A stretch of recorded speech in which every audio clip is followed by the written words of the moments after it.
Hi guys, gagawa ako ng condensed milk. Hindi ko na na-video yung paglagay ko ng asukal, pero ang nilagay ko dito dalawang 2 cups na sugar at saka 1 cup na tubig. Tapos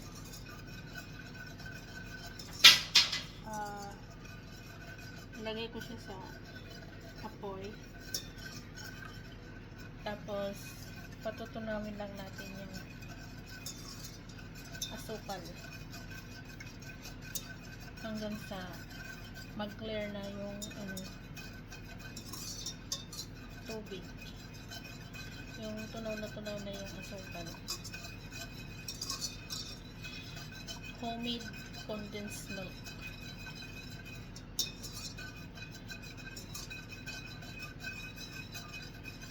Napanood ko lang din to sa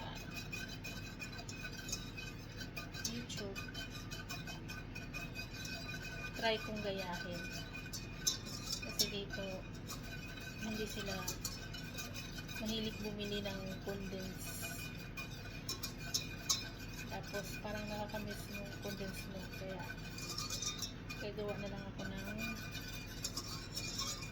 homemade condensed milk.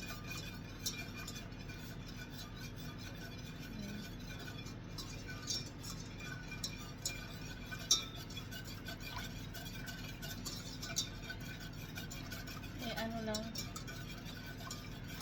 hanggang sa matunaw lang yung asukal. Pagka natunaw na, pwede na daw siya.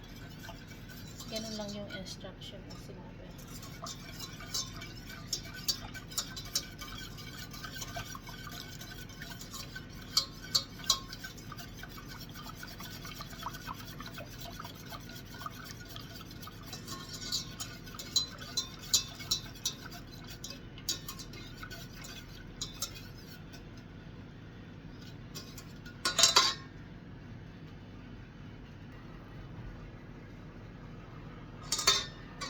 Natunaw na yung asukal.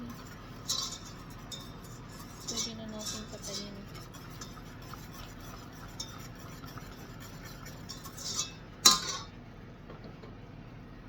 Patayin na natin ang apoy.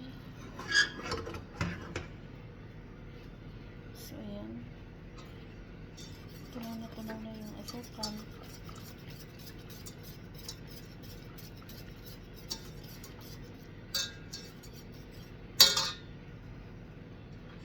Then, sabi daw, lagyan natin ng butter.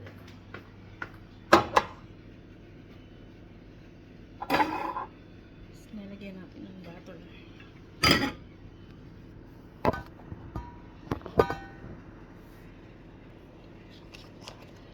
Mga 1 kutsara lang daw na butter. So, estimate lang natin. Pwede na yan.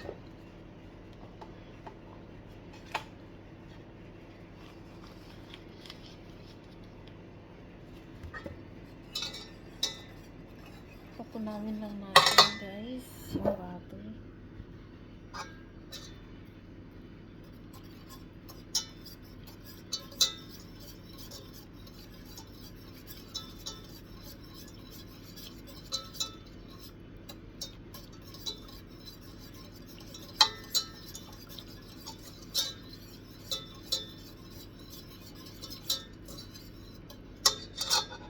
Pwede na yan. Hindi na lang natira. Lagay na natin yung milk.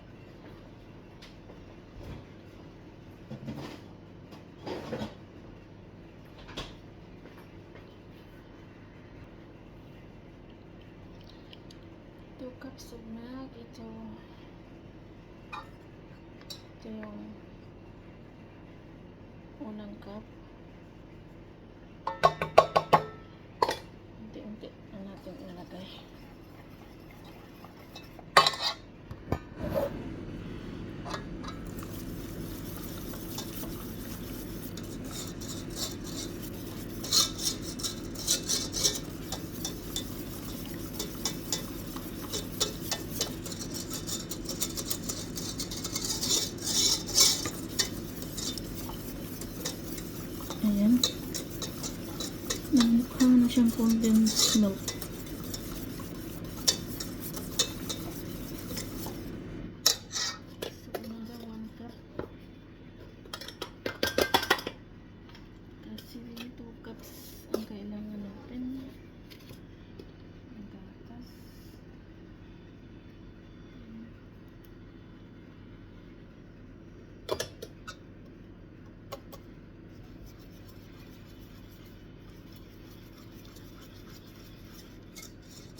Condensed milk na to siya.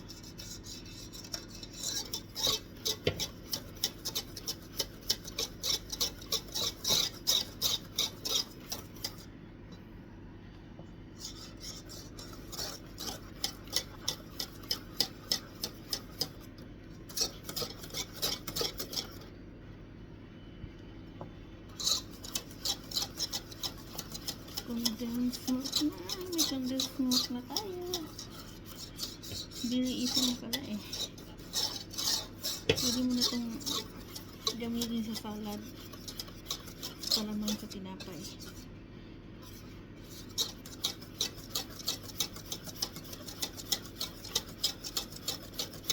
Wow. Bilis lang pala gumawa ng condensed milk.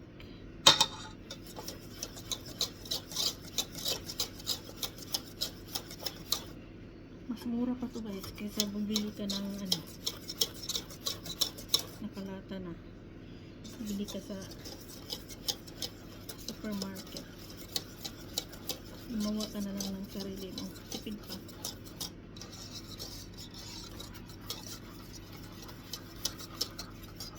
Wow, condensed milk na siya. Init-init pa kasi to kaya siguro parang malagnaw. Umaya pag umamig na to, sticky na to.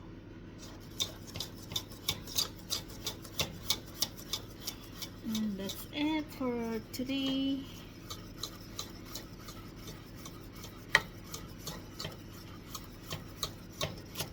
Thank you guys. Bye bye.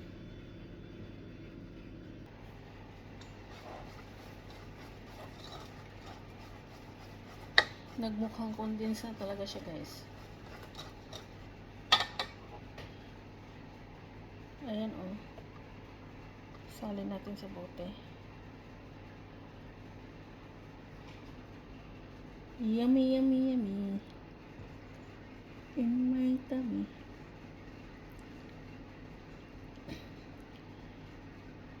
Pero hindi to siya advisable sa mga ano guys. Yung mga diabetes na sugar siya. Ayan na, condensed milk natin. Kakulay talaga.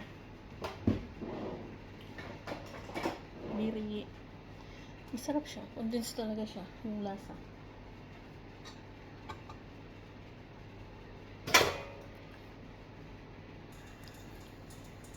Try nyo rin guys. Masarap siya. Dami yung ano lang to. 2 asukal, 2 cups sugar at saka 2 cups na powdered milk. Then 1 cup na tubig. Saka konting butter. Yun lang. Ang dami mo nang nagawang condense.